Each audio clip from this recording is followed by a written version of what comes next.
Dear students, let us solve this problem. This problem was asked in GATE 2019.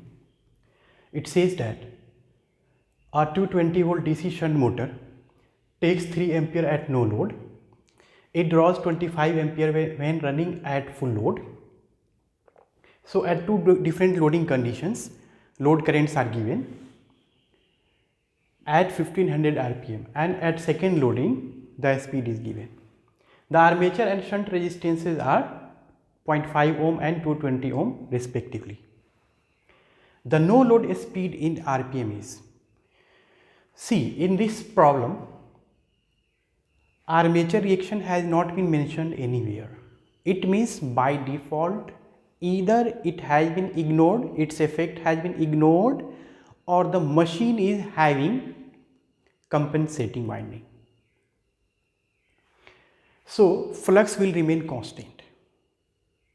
So you can easily recognize this problem that it falls under capsule number 2, where phi remains constant, that is armature reaction effect is ignored.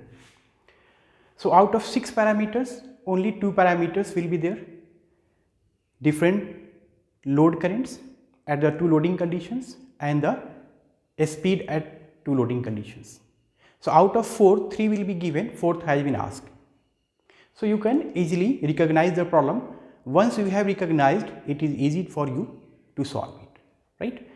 So start with this problem. Let us make the equivalent circuit. So this is EB back EMF.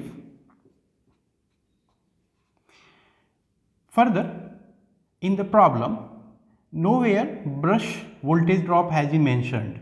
It means VBD will be ignored. No need to show here, right? We can ignore it. Armature resistance RA and field resistance RF and terminal voltage VT plus minus.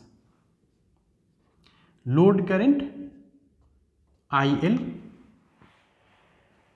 and field current IF and remaining current armature current at any loading condition. So let us start.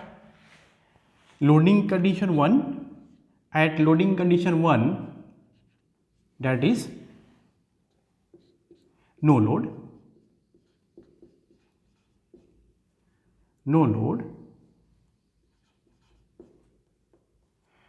So at no load, IL is given, IL1, let us say IL1 3 ampere, and N1 has been asked, a speed at no load, right? The no load speed in RPM, obviously both the speeds are having unit RPM. At loading condition 2, that is full load,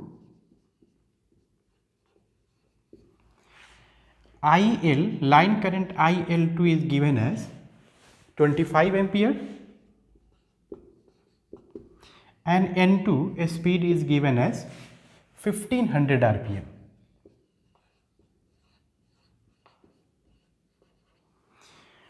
So we have to evaluate N1. So we have the relation as EB is proportional to K phi N, and phi is constant, phi remains constant. So this will be further proportional to N.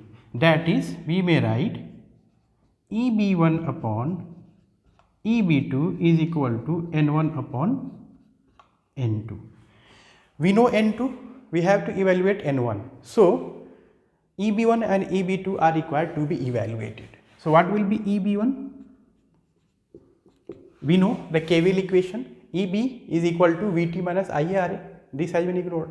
So EB1 will be equal to VT1 minus IA1 RA.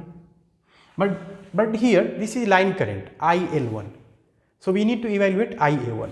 So first evaluate IF. So IF will be Vt upon Rf. So Vt upon Rf, Vt is given as 220 and Rf is also 220 ohm, right? 220 ohm, this is volt. So this will be 1 ampere. This is 1 ampere. So therefore, IA1 will be equal to IL1 minus IF, right? Apply KCL here. So this will be equal to 3 ampere minus 1, that is 2 ampere. So substitute the value here.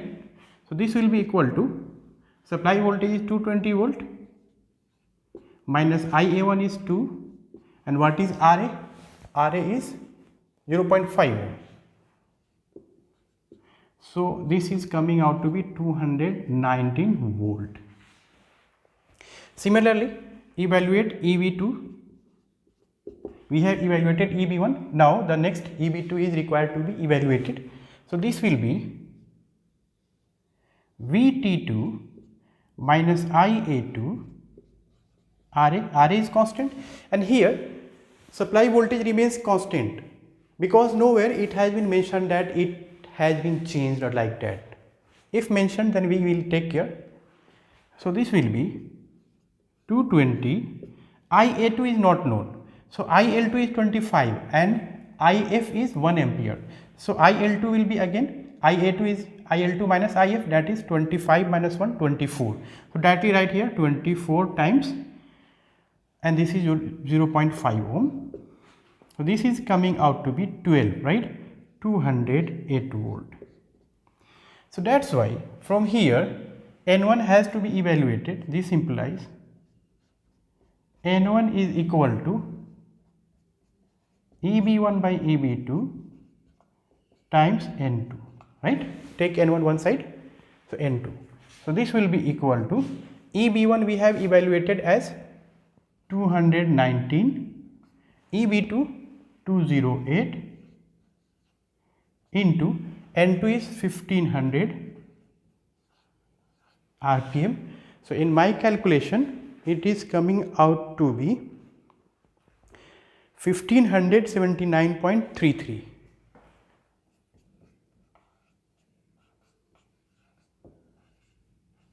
RPM.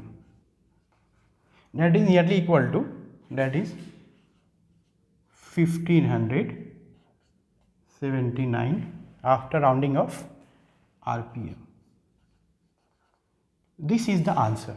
So first try to recognize the category of problem, then it will be easy for you to solve.